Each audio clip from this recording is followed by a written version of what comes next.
The pen is said to be the tool of the journalists.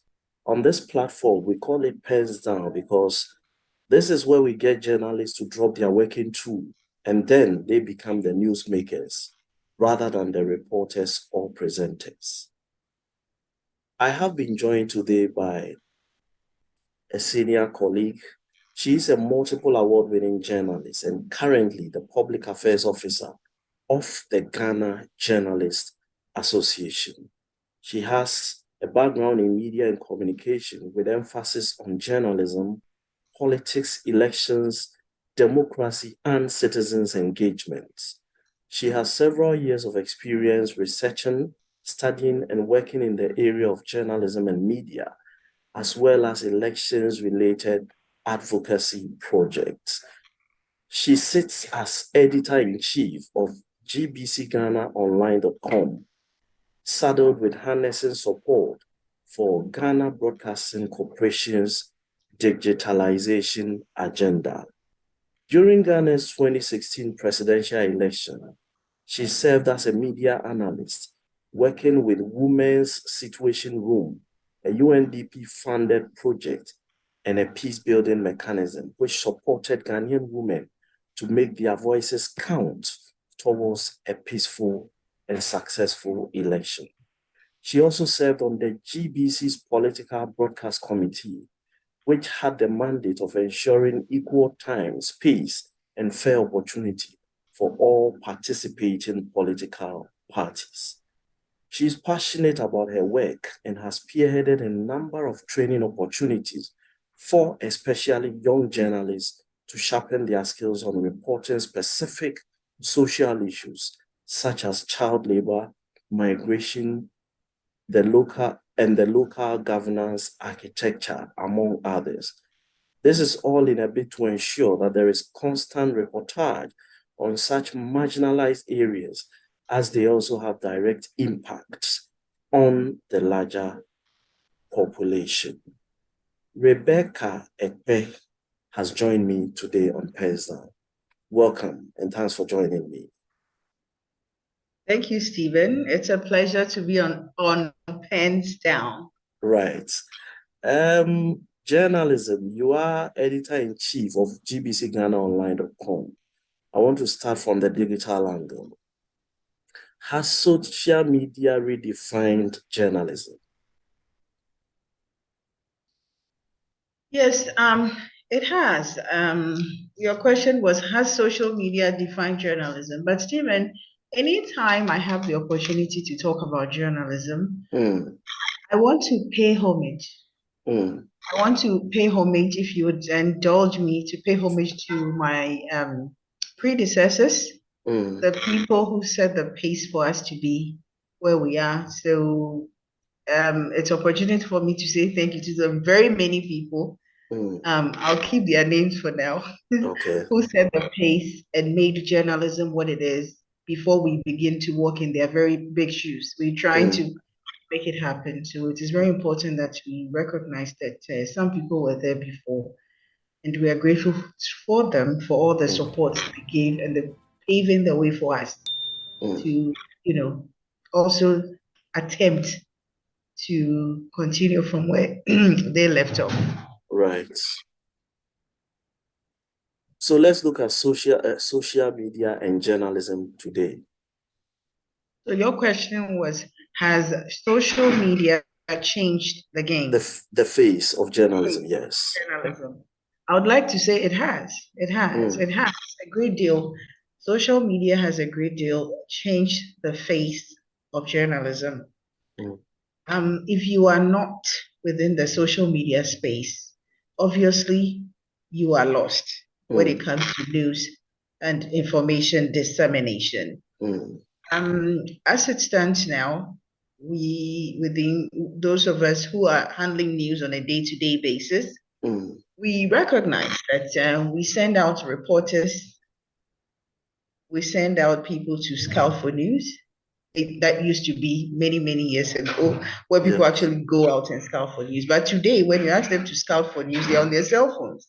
Why? Because the news is literally on this thing, the cell phone, the social media platform. If you look at statistics, it will tell you statistics globally, locally, in terms of how people, people, the kind of where people are picking news from. The statistics point to the fact that they are picking news from the cell phone and not even from laptops, from the cell phone. There's a statistics that we pulled up within our GBC telling us that 80-something% of people just in December were gravitating towards news on the cell phone. So that is that fresh. So it tells us that we cannot rule it out. It has changed the game totally. So if you do not have an understanding how a cell phone works, that is how I'll say self-eliminated you will have been or you are, so far as getting access to information is concerned. And it's a challenge. If we want to talk about this, probably the whole interview will take time to talk about how social media has changed the game. But basically, what it is that, to give you a practical example, we're scouting through the pages of politicians to find out what they're posting. For example, the cathedral. The issue about the cathedrals, which is very topical right now. Almost every second, every minute. Honorable Okujetu Ablakwa is posting something on his handle on Facebook, and he's also providing information in terms of documents. So for journalists who are doing investigative journalism, that is where to go to get some information. I mean, from his side. And if they need further information, they have to go and dig and see if what he's providing is what they need to. That's actually the situation. But in terms of first-hand information, yes, the cell phone is providing social media platforms. Call it Facebook, and Facebook has the largest in terms of distribution of people, where people go to for news. Because Facebook can provide the document, Facebook can provide you with text and a lot of that, depending on what you're looking for. But most people go onto Facebook to get the kind of information that you want. And in some countries, Nigeria, for example, there have been attempts, and in fact, Twitter was shut down. Yes. And you know what happened? Twitter, was shut down from the political angle and all the underdealings, because they saw Twitter as a threat to whatever was happening within the space. We don't want to go into the political ramifications. But we also heard recently that people are being paid to put in misinformation. That's right. From the opposition, so that they become unpopular in elections. I believe in North Nigeria, one of the African countries. The role Twitter has played so far as US elections past is concerned. We don't know what's going to happen in the coming days and in the coming months, and then maybe some years to come in Ghana's elections.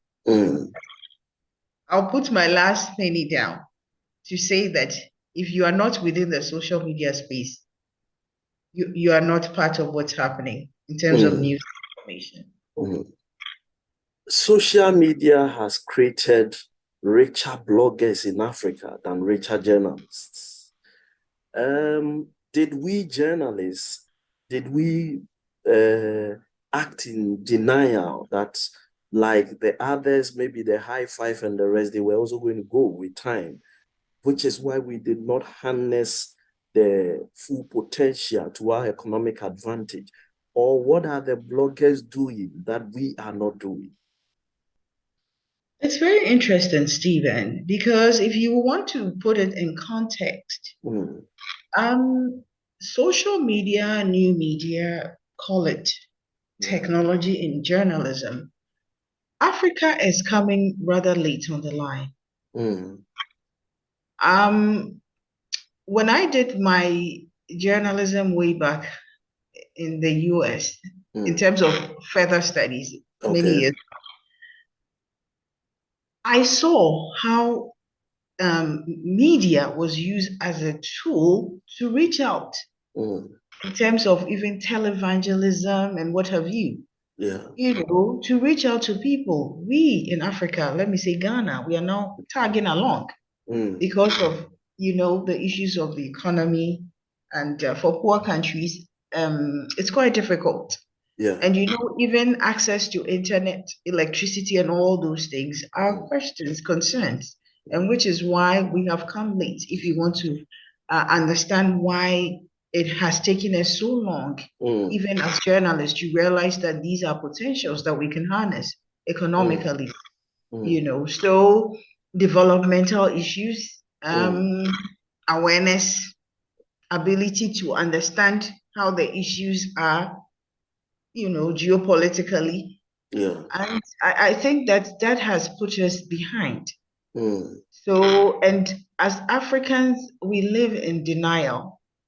I think that sometimes we think that it might not get that close, but we're taken by surprise because sometimes we can't be honest.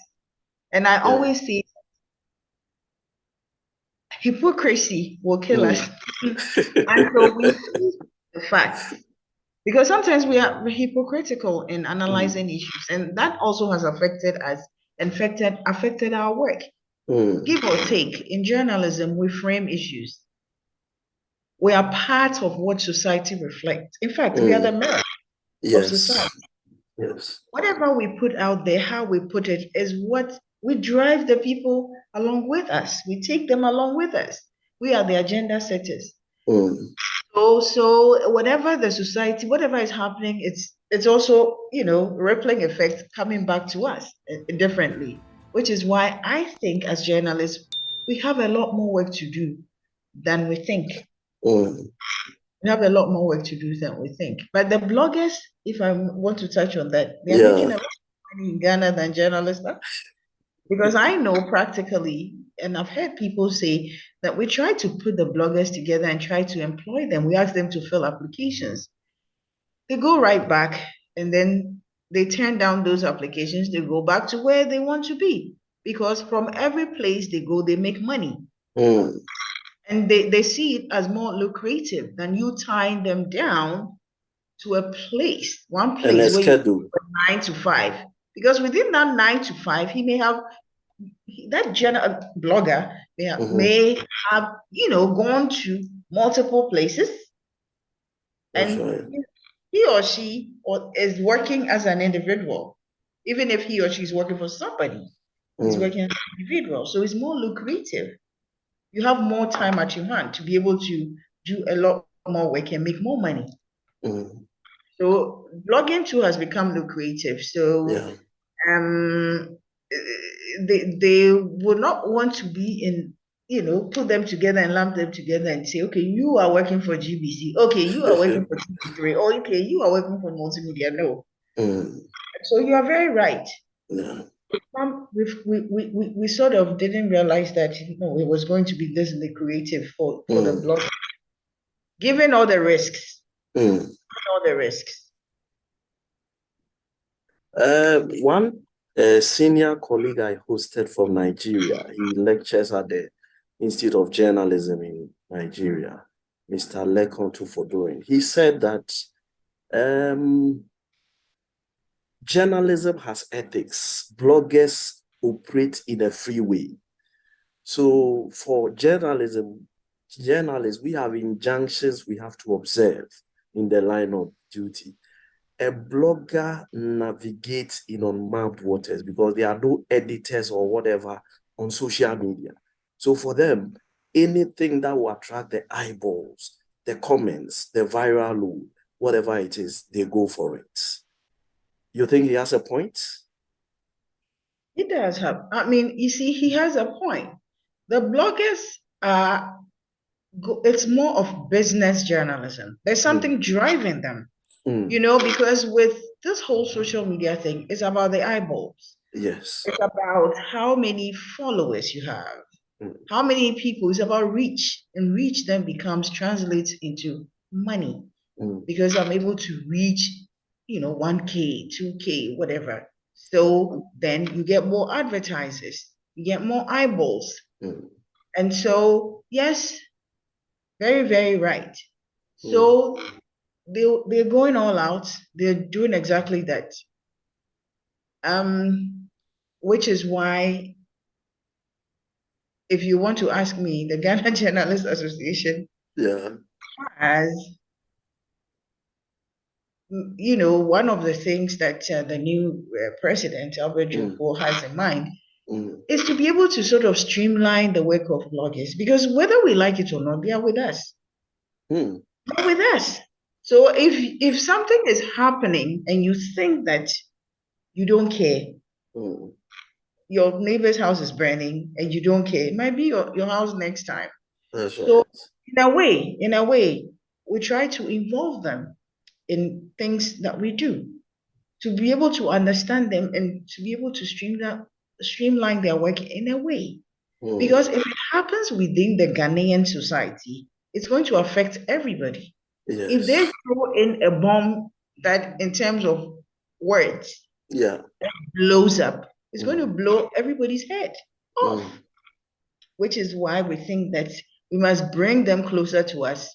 They become our brothers and sisters, and we see how best we can work together to streamline journalism and to streamline information flow within the media ecosystem in Ghana. Critical for us. Yeah. Let's go back to the beginning. How did you discover the journalist in you? Hey, this story, I'm not told. I'm not told, and sometimes I want to tell it in bits because I don't want all the information to go out. But I think that for me, journalism, if you ask me, is passion. Journalism is driven by passion. If you're not passionate about journalism, forget it. You probably will hang up the boots rather quickly. Yeah. The boots or the pen. Yeah. Pens down. That's right. Anyway, so for me, I think it's something very innate, because growing up, I remember my parents used to tell me, you ask too many questions, you're curious. I knew I was. I mean, I just knew who I was, and I just could not stop. So I'll be told, hey, don't ask any questions. When we finish, when we're going to very important places, where we meet, family and I thought I was shy, but I was told I wasn't, because the kind of questions I would ask, endless, and wanting to understand and know everything. So it came to me naturally, at a very, very young age. And to top it up, one day in class, I think we were in the old school. We went to the old school. So I was in Ola Secondary School, Form 3, I think.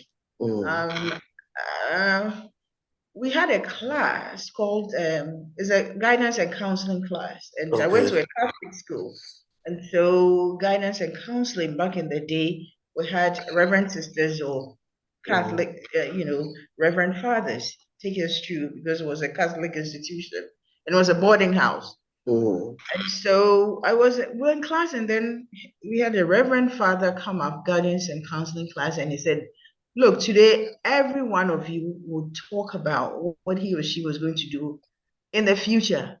Hey, that day it was like, whoa, blank. I had no idea what I wanted to do. I mean, at that age, I mean, so people were talking, people were, and then myself, I just got up and I said, journalism. I don't know where it came from. Trust me, till today, I don't know where it came from into my ears. But did you know what it was? No. So everybody was giggling. I was like, what did I say? What happened? I didn't know what was. I thought there was a disconnect, because I thought I had journalism. And then for a moment, everybody else was looking at me and people were giggling like, hey, what was their age? 11, 12? I was 13. No, very young. I quite didn't know what was happening. But I mean, I knew I said that. And that was the beginning of journalism, because I realized that people started asking me questions about journalism in the class thereon. And I started talking to people. And so my very first article was even written in the school, and I found myself later on in upper class talking to students about what was happening, even in the international world because I would listen to radio and tell them. So I earned the title Info. So till today, my mates call me Info. So those who are very close to me, who know me very well, they call me Info, means information. Like I had almost every information at my fingertips. Yeah. For me, it's natural. And I tell people, if you do not love this, it's not passion, you're going to just leave it rather quickly. And so I'm in for the long haul. How long have you been at this? Oh, for a long time. You know, I mean, I have a reel that went around when I was campaigning for to become the public affairs officer of the Ghana Journalists Association. Okay. And I think when I went to Daily Graphic, they asked me the question. So it was this small reel that I did, and was going around talking about how long I'd been in this. I graduated from GIJ. The name has changed now, you know. Yes, Ghana. I'm told. There's a major. I really don't like that. I mean, I think I that brand know. is For unique. those of us who I don't like it, I don't want my school to be lost. Yes, that is where brand is unique. They should keep it. I know. We should afford that. They can, they could have, merged the others, but I didn't even hear it until I saw the new name all over the place. Because Ghana Institute of Journalism made some of us. My first GJ awards was in '97. Immediately, Okay. in fact, my GJ award was at one of, I think, female. Afeni Dazi gave me an award. So you see how the whole thing is traveling. It's like a seed. So I told her later that you sow a seed and you just watch it grow. And so we have to be really careful what we speak into people's life and what we do to people and how we translate things, because it's life. And the Bible says life and death is in the tongue, right? Now yeah, I'm that's preaching. right. That's right. So whatever you speak, so if you nurse something, you see it grow. I never knew that I'll even come to this. But today I'm living in the shoes, and I see a lot of things translating in my life. So, like I said, my father bought me forms to go to the University of Cape Coast. I sold the forms. You did? Because I did. In my heart, I said I wanted to be a journalist. What was the point going to University of Cape Coast to do what? I didn't know what I was going to do. So I sold it. And, with time, I said I just wanted to go. Some university of, when I went to do national service, I met people who told me, oh, Ghana Institute of Journalism, that's where you need to go if you want to be a journalist. So I was led finally to the late Ameibo. Okay. The late Ameibo, who was a Ghana news agency. Yes. The older Ameibo, he also was a president, if not of the Ghana Journalist Association. He's passed on. So that's where my journalism career also, propelled, because eventually I entered Ghana Institute of Journalism, where I had my diploma. And I was also wanted to travel for further study. So after working at GBC for some time, that's when I left and came back. And you said, what has kept me? Yes. What has kept me is the focus that I want to remain a journalist. I want to remain a journalist because I think it's a calling, and I do have that calling. Journalism comes in various forms, advocacy, impacting lives, and I see myself doing the multifaceted thing, within the media ecosystem. I do some advocacy, I try to impact lives, and I hope to do even more with my position as the PR because it's about serving the people. Sometimes I just move around and people call me and I have to stop and listen to what they're saying, and I see that somebody's lit up in terms of the eyes because I said something and the person is, I hear that and it gives me satisfaction. It's not personally, that's impacting lives. It's not the big things, the very little things, I think, that matter. Does journalism pay? That's a good question. In life, pay is not only money. Yes. pay is not money. For me, money is like a spirit. When you do something and you take money first, that's the end. It's cut. That's the end. You take the money and that's you're done. Yeah. But something you do not take money, it grows into branches, into different things, bring you money, bring you other things. And for me, journalism has brought me a lot of things besides money. I'm not rich, but I'm satisfied. I'm satisfied. Sometimes people say, oh, what? I've seen my late father go into the grave with nothing. But his legacy remains. His legacy is me. His legacy is I remembering that he said this to me, pressed on. That's his legacy. His legacy is the fact that I remember that life is not only about money, but impacting lives. That's his legacy. I believe in leaving a legacy than making a whole. What is the point if you make a whole lot of money? Don't get me wrong, money is important. Yes. Without money, you cannot achieve a lot of things. In as much as, yes, you make sure that you get your money's worth when you do your work and you have an assignment and you're working at a media house, you hope and pay that people respect by paying you what you're worth. But I don't think that it has to be the ultimate. I want to ask this question, not as a public affairs officer of GIJ, but as a journalist yourself. Okay. Should journalists be licensed? Should journalists be what? Licensed. Oh, you see, this topic has come up many times on various platforms that I've been, even as just a regular journalist contributing to a conversation, not as somebody who has a position within the GJ. No. Yeah. But you see, I also see journalism as an expression, an art form, a creative path.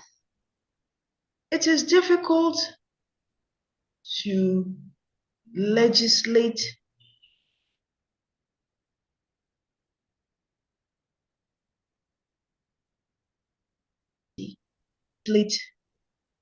artistic expression. It is difficult to say this is wrong, that is right. It's a challenge. It can be streamlined. That's why we have ethics. We have GJ Code of Ethics. Yeah. And then generally we have ethical values in our society, which we must respect. We must respect the elderly. Simple. If you're you know what your values are. You must speak properly. You must be, respectful of people. Please, thank you, may I mean, basic, in everything. And this must reflect in your communication as you write and communicate to other people. Licensing, just like some people say, Ghana Bar Association, we must license just like Ghana Bar Association. We're not lawyers. It's not cut in stone or cast, for that matter, in stone. Yes. In fact, what even defeats the whole thing is that Ghana's constitution, the 1992 constitution, okay, guarantees free speech. Okay? Yes. So how are you supposed to license people to speak or not speak? It's a very difficult and dicey conversation. Yeah. It's a difficult one. I am not against streamlining things, but I think also that it's a very thin line, because we have people who write, doctors who write, lawyers who write. Are you going to stop them? They are technocrats. They write. Everybody writes. I mean, has an ability to write. But the question then is, what kind of writing are you doing? And that's where the streamlining comes in. And so at a platform one time, somebody asked, why are these people doing this? Why are they doing that? I said, okay, they are not members of the Ghana Journalists Association.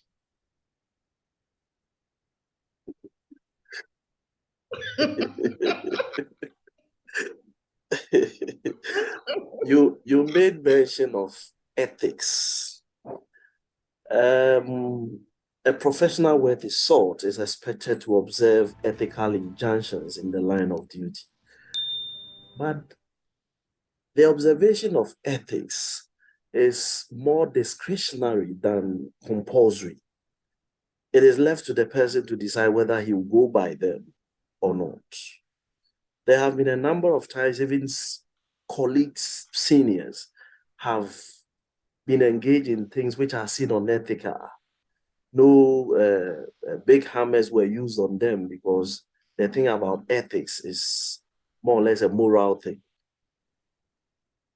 How then, in the bit of regulating attitude and conduct, how will this ethics be able to really do the work of quote unquote sanitizing? And I'm using it advisedly, sanitizing the system for the sake of our young democracy. Okay, so let me correct you, Stephen. Okay. That people do not just feel that they should or should not. No, there is no such a thing. There are repercussions when people do the wrong thing. When it comes to not going by the rules, there are repercussions. Some people have fallen victims. I don't have the statistics. Okay. But some journalists have until, in fact, the repeal of the libel law. Yes. Is probably what we have to be thankful for. Else, I'm sure a lot more of our journalists will be going to jail for having defamed or said something or done, something they shouldn't do. Yeah. Because, and there's still the civil part of it that we know people are still using, which is the false reports. The false reports. Every now and then, a journalist has been picked up or something because he or she has made false reports. We don't want to dwell too much on that because sometimes people think they are political connotations. But at the same time, in as much as we say that we do not want people to stifle journalists, cow us, allow us to speak, there's a responsibility part, which sometimes we forget as journalists. It's there in the Constitution. Anything that we talk about, we must be responsible for the actions. So yes, Article 162, 163, it's there. There's a clause that talks about us being responsible for the things that we spew out. So people know, those who have not been, who have not fallen foul yet, or are not known, they know what they are doing. Trust me, the journalists know. A lot of us journalists are very much aware of what we do and what our leanings are and where we belong in terms of what we want to say, what we don't want to say, and those who want to be in the middle ground. Some people have suffered. Some, every now and then, they'll do something and get away with it.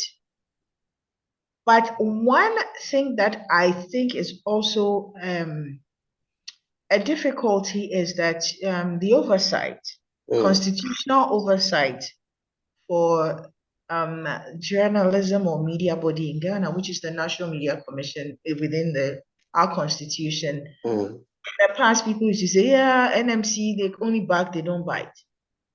They don't have prosecutorial powers.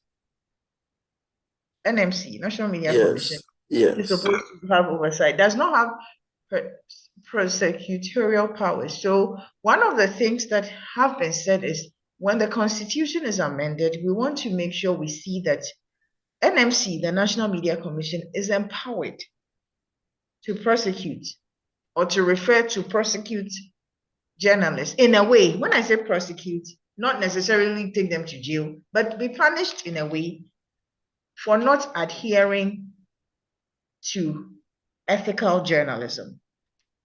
So it will serve as a deterrent. NMC, because right now the Constitution says, okay, report to NMC. You understand? And some of the people and the conversations that we've had with other people, they are frustrated because they think that when they go to NMC, the people are not punished enough.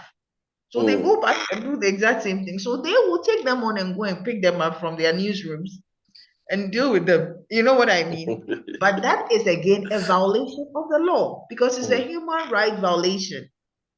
Not only is it under Ghana's constitution, but internationally.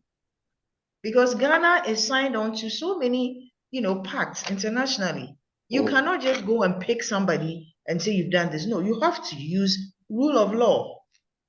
So rule of law, according to Ghana, is that you report the matter to the NMC. So the NMC will take its painstaking, how do you call it, investigation to go into the matter. And some people think that, it's not punitive enough. And until the NMC will recommend, and usually NMC will ask that they use ADR to try to resolve the issues.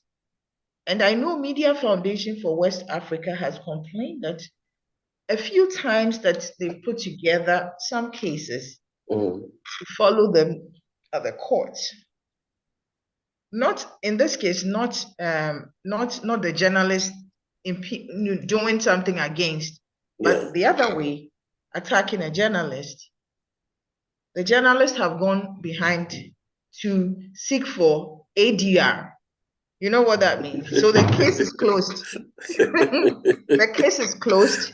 And so NMC or Media Foundation is like, okay, if journalists are going to be doing this, then we are not going to pursue their case anymore. So you see, there's the other side to it for us journalists. So it's a two-way thing. Now, this suggestion that the NMC be given powers to bite, quote unquote, is there no downside to it? We live in a society where sometimes the kind of political class we deal with, they can smoke screen any activity and use it for their own, to achieve their own ends. Are we not going to have situations where probably there are going to be excesses in the handling or in the implementation of this kind of role given the NMC? Given that even on the NMC, the person who chairs is appointed by the political class.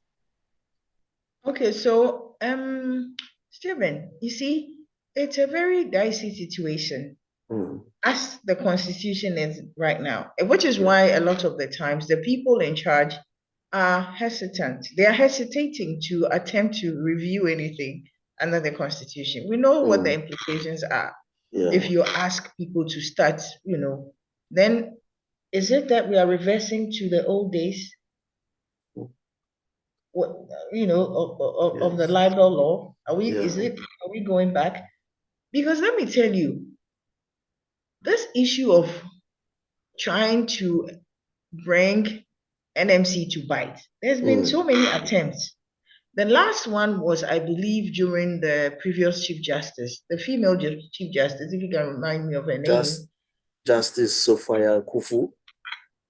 Is it? No, not Sophia. Was it not so? Is it Justice Sophia? Georgina Wood. Georgina Wood, I think. Okay. Or I may not be very accurate in this, but it was a female Chief Justice. It was during her tenure that the last attempt was made by the NMC and a legal team to put together this whole, because NMC wanted to push the agenda to try to get it to bite. So some sort of policy, some sort of legal document was put together and sent.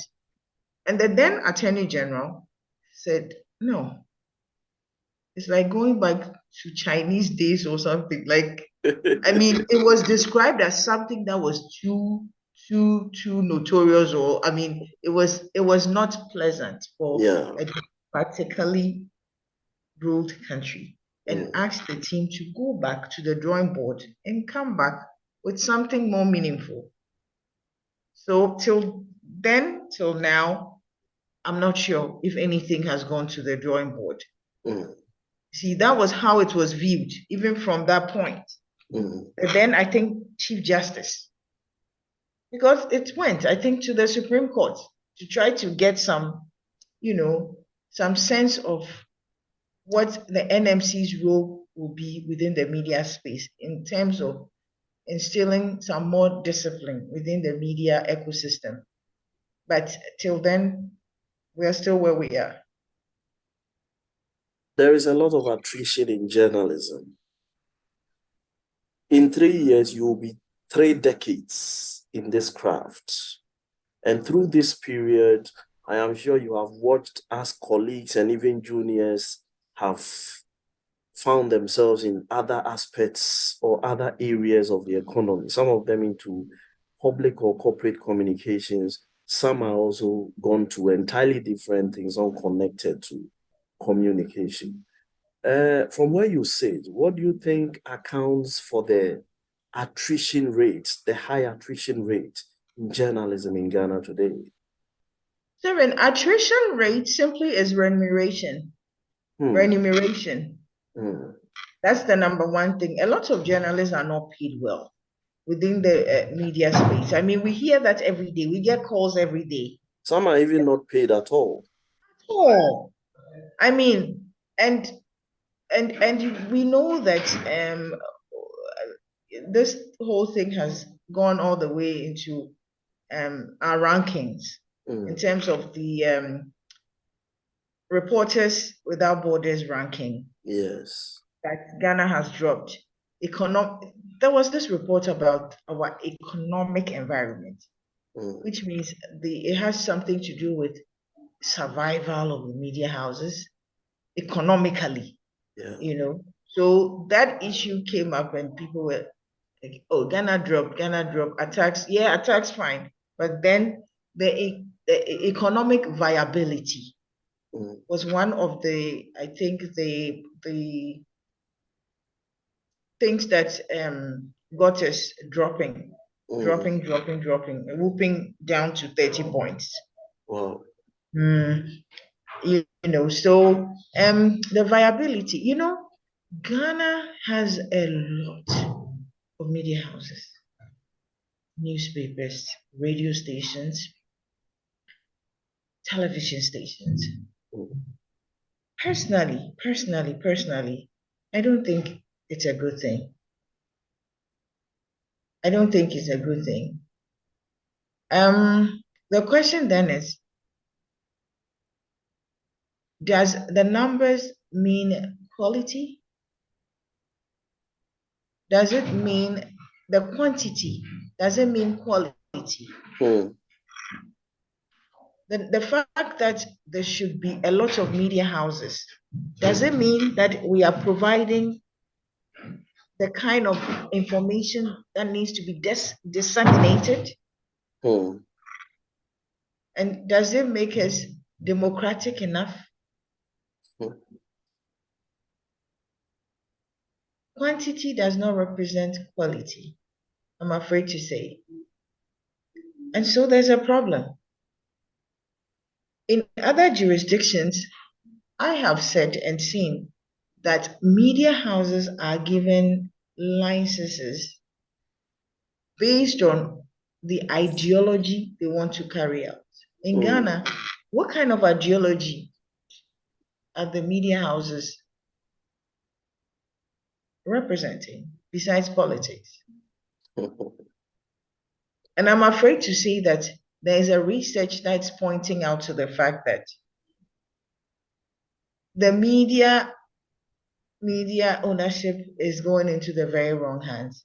And if nothing is done about it, it's going to derail the very democracy that we have so much worked for. In fact, that was going to be my next question. The increasing political ownership of the media. Is trouble brewing? Is there a reason to be worried as a young democracy? I am worried. Rebecca, I am worried because I have been involved with a lot of work. Democracy, you've read, I've been involved with a lot of work on the ground during political seasons, during and out of political season, so post. And so you know what the information has been, and you know what the experts have said. Increasingly, our democracy is becoming fragile because of political activity. And as media, we have a responsibility to calling a spade a spade. In fact, the last research that was done, GJA was involved in that research because at the time, even before I became the public affairs officer for GJA, we're working under a unit called the project management unit of GJA. So lots of work were being done in the background. And this was during elections that the ownership of the media in political hands, something has to be done about it. Yes. Something has to be done about it. I think if you look at the UN report that was issued after the last elections in Ghana, there was a caution all the way to the fact that we needed to look at our electoral commission and how it's constituted in terms of who was the leadership, and that these were all issues that needed to be looked at. If not, they were all going to, affect the very democracy that we are protected. And as media, our role simply, we have to point out these things. We have to speak about them. We have to create a platform for the discourse to take place. It's our mandate as journalists. We just have to do it. So we cannot keep quiet over it. But you see, this thing about political ownership of the media, I remember in the 2008 election, in the heat of it, two of the politically aligned stations nearly sank the country with their reckless reportage and everything. I'm sure if you were in Ghana at the time, while we were waiting for the election results, you would remember precisely on Man FM and Radio Gold, there were a lot of recklessness, all sort of, fake news spread among several other things. But we seem to have been caught between the devil and the deep blue sea. The same politicians who eventually will take the decision to sanitize the system or to move the system away from political ownership are part of the owners of the media. So if media practitioners make noise, who takes the ultimate decision to get things done? Good question. Good analysis, Stephen. I give you thumbs up for that. You're very right. You're very right. But we all have a conscience. We all have a conscience. Trust me, the politicians know that they know what is right and what is wrong. Yes. They know.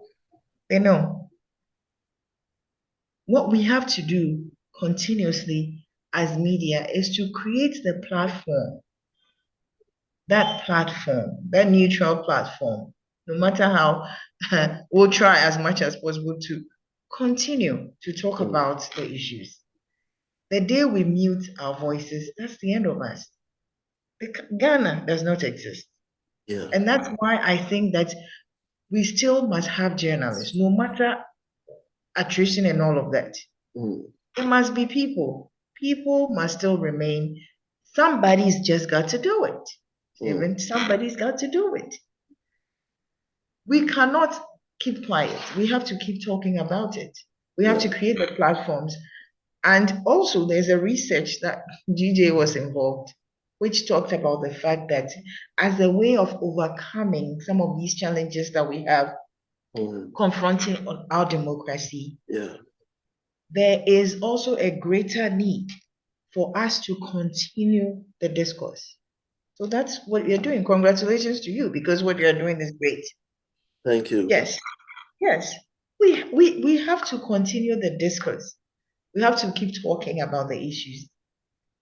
We have to create the platform. We have to engage. Mm. You know, we have to allow people to speak up, speak out. Mm. And we as journalists must set the agenda.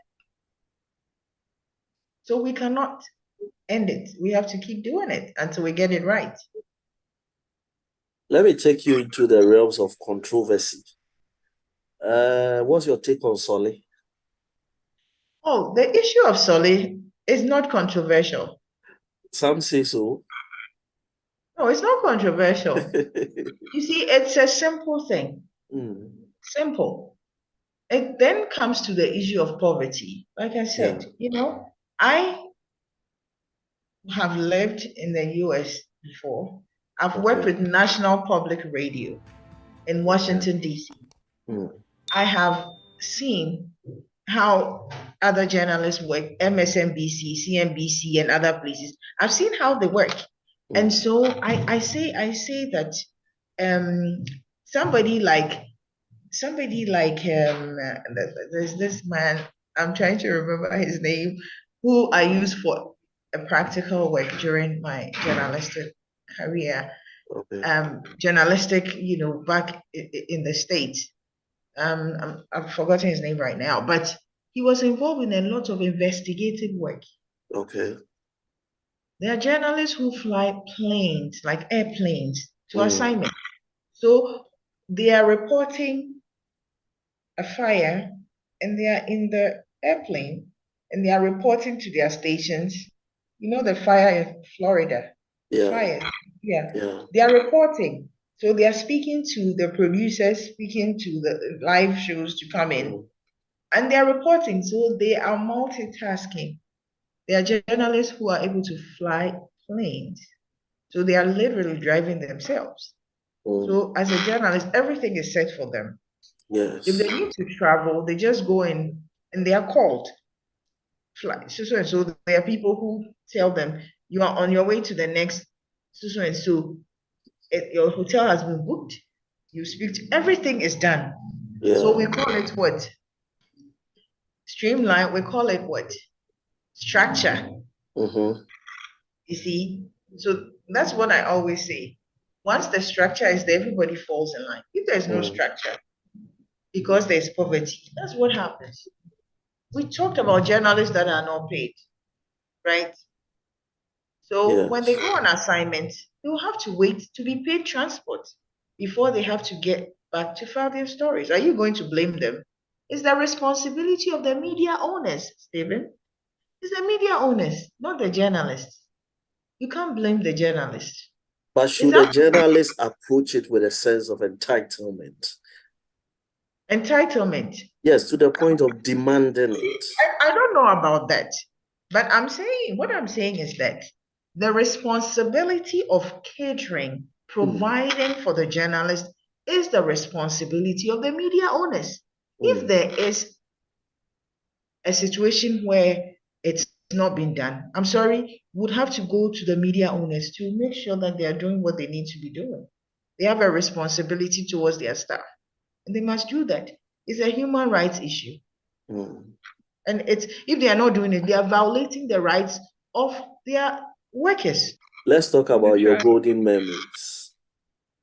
My golden, like yes, your golden memories. I mean, all these high points in the line of duty. Oh, high points, a lot of it. You know, the Queen Elizabeth who died. Yes. Yes, I got to meet her. I covered her when she came here. Wow. Yeah, many years ago, and I also went to the UK as a young journalist to study at Reuters Foundation. That was my very first, I think, out of study here. Study. And then what else? because of the transition. I was in the United States and then I came back home. Golden moments, a lot. I mean, a lot. I'm involved with this political. I'm interested in politics. I love politics. On the other side, I don't belong to any political party though. Okay, that's fine. But I just like the drive, the whole thing, the whole thing. When there's elections, the whole atmosphere is charged. It excites me, and I like adrenaline. So Yeah. hey, that's when my everything comes alive for me.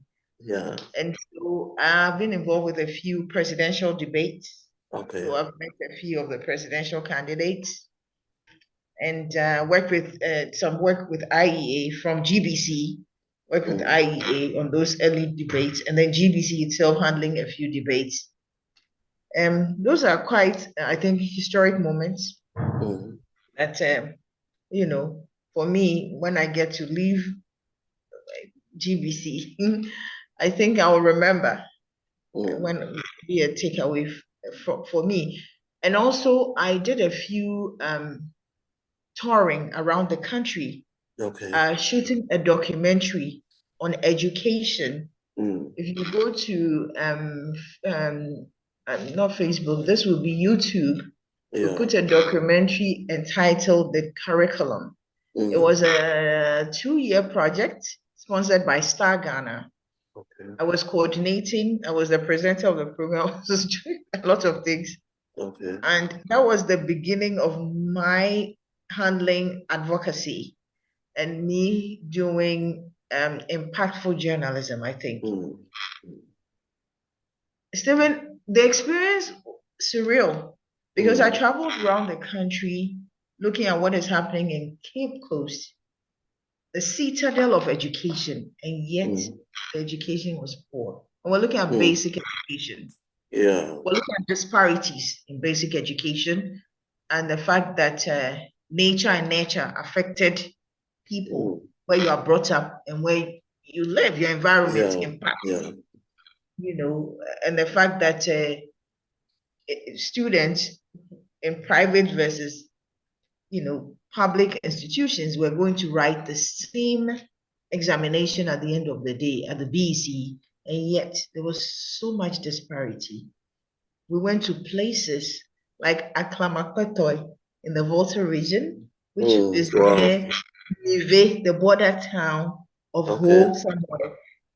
They are doing something in computer science. They've never seen a computer. I still remember one boy, Harrison Kuku, who told me that, Madam, I want to see a computer. The next time we went, he was able to see a computer, but trust me, there was no electricity. Oh, too bad. I came face to face to the very, very reality of our situation in Ghana. What the situation and the responsibility, the heavy responsibility on us as journalists to tell the stories as they are and to make sure that these people get the help that they need. Wow. And we'll continue to tell the stories. Wow. We'll continue to impact lives. We are just about starting. I want to find out if we should roll back the hands of time 30 years. Are you still going to choose journalism for a profession? Yes, yes, without a doubt. Without a doubt. If I have to go today, I'm sure it will be she lived, she's drunk, she ate journalism. It will be. Wow. Yes, without a doubt. Yeah. What would you say represents the most challenging assignment you've ever undertaken? I think what I'm doing now is the most challenging. Leading the digitalization agenda for GBC is one of the most challenging.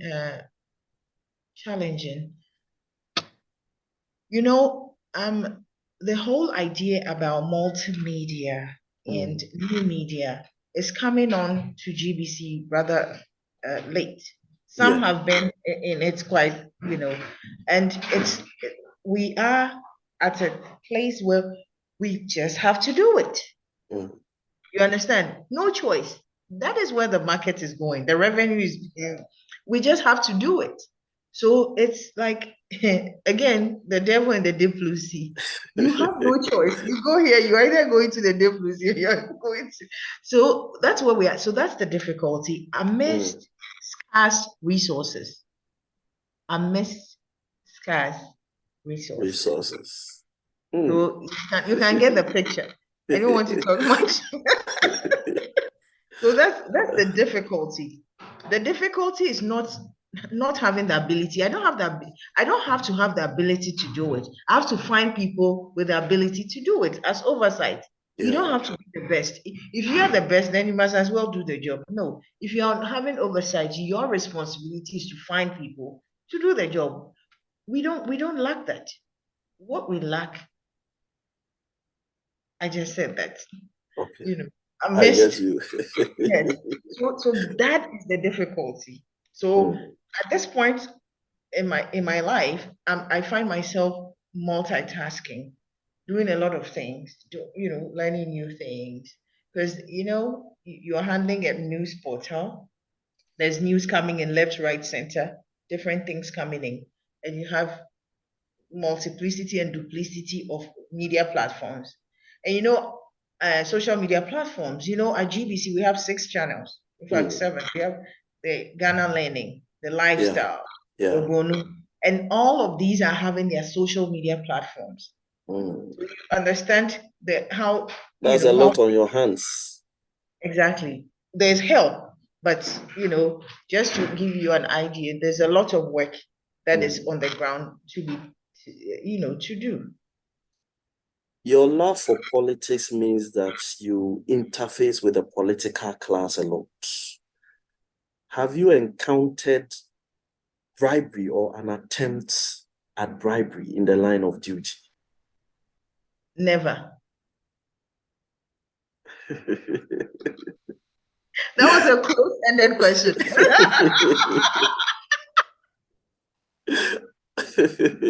Never, I haven't. Wow. Then your bread has been well buttered all these almost 3 decades. No, I mean, I haven't come to a place where somebody wants me to do something. No. I think that sometimes it depends